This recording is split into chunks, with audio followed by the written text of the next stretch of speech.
వసుకి ప్రసన్నుడనయ్యాను. ఏ వరం కావాలో కోరుకో. అన్నీ కావాలి. ఓ బ్రహ్మదేవా, నాకు వరం ఇవ్వండి. ఈ సృష్టిలో మీతో సృష్టించబడిన ఏ జీవి వల్ల నాకు మరణం సంభవించకూడదు. నా మరణం పగులు గాని రాత్రి గాని, గృహం లోపల గాని వెలుపల గాని, అస్త్రశస్త్రాల వల్ల గాని, సజీవుల చేత గాని నిర్జీవుల చేత గాని నా మరణం సంభవించకూడదు. తదాస్తు. ఈ సమస్త లోకాలకి నేనే భగవంతుడిని. ఇకపై ఆ పిరిగి పన్న విష్ణునామం ఈ లోకంలో వినిపించకూడదు. అతన్ని నమ్మిన భక్తులని చంపేయండి.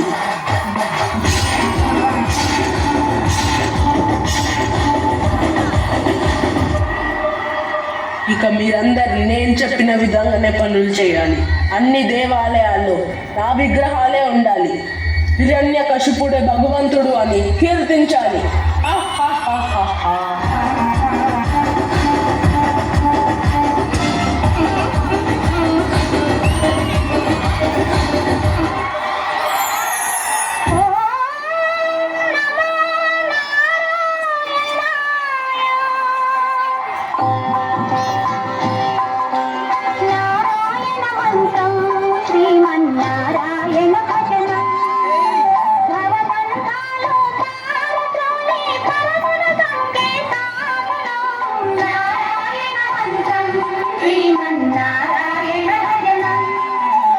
రాకుమార, మీరు విష్ణువుని పూజించడమా? ఈ విషయం మీ తండ్రి గారికి తెలిసిందంటే అనర్థం సంభవిస్తుంది. నేను అసురుణ్ణి, కానీ భక్తికి జాతితో సంబంధం ఏముంది? భక్తి అనేది మనసుకి సంబంధించింది. పదండి, మీ తండ్రి గారు వెంటనే తీసుకొని రమ్మన్నారు. రా కుమారా రా. నువ్వు రాబోయే కాలంలో ఆ సింహాసనం అధిష్ఠించాలి. అసురుల జాతి భవిష్యత్తు మీ చేతిలో ఉంది. రాజు కర్తవ్యం ఎలా ఉండాలో నీ నోటంట చెప్తే వినాలనుంది. చెప్పు రాకుమారా, చెప్పు. తండ్రి గారు, రాజు కర్తవ్యం ఏంటంటే అతను భగవంతుడి పట్ల తమ ప్రజల్లో భక్తిని నింపకూడదు. నీ తండ్రి అయిన నేనే ఈ సృష్టికి భగవంతుడిని. మర్చిపోయావా? ఆ విష్ణువే మన శత్రువు. నేను శరణ వేడుకోవాలా? ఛీ, నీ చిన్నాన్న మరణం గురించి నీలో ఎలాంటి వేదన లేదా? చిన్నాన్న గారిని సంహరించి వరదస్వామి ఎలాంటి తప్పు చేయలేదు. చిన్నాన్న గారే క్షమించురా అని తప్పు చేశారు. ఓరి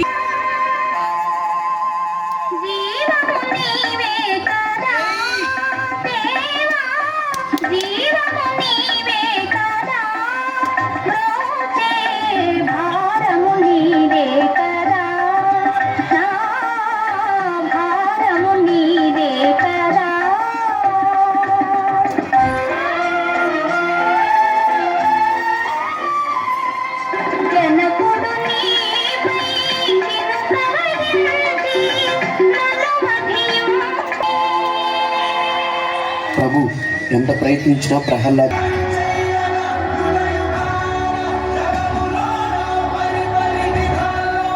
నాకు తెలిసి ప్రహ్లాదుల్ని ఆ విష్ణువే ఏదో మాయా రూపంలో వచ్చి కాపాడుతున్నాడు అనిపిస్తుంది.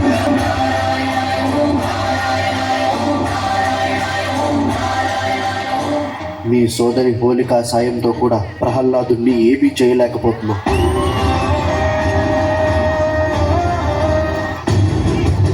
నీచుడా, కులద్రోహి, ఆ మాయావి విష్ణుని నేను వదిలిపెట్ట.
ఇది ఎప్పుడు అర్థమవుతుంది?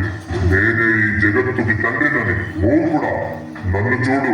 నేను నరుడిని కాదు, మృగాన్ని కాదు. నేనే నరసింహ. అస్తమిస్తున్న సూర్యుని చూడు. ఇప్పుడు పగలు కాదు, రాత్రి కాదు. నువ్వు గృహం లోపల లేవు, వెలుపల లేవు. గడప మీదున్నావు. నువ్వు భూమి మీద లేవు, ఆకాశంలోనూ లేవు. నువ్వు నా తొడల మీదున్నావు. ఒక్కసారి నా పూలని బాగా చూడు. ఇది సజీవము కాదు, నిర్జీవము కాదు. వందే కృష్ణం జగద్గురు కృష్ణం వందే జగద్గురు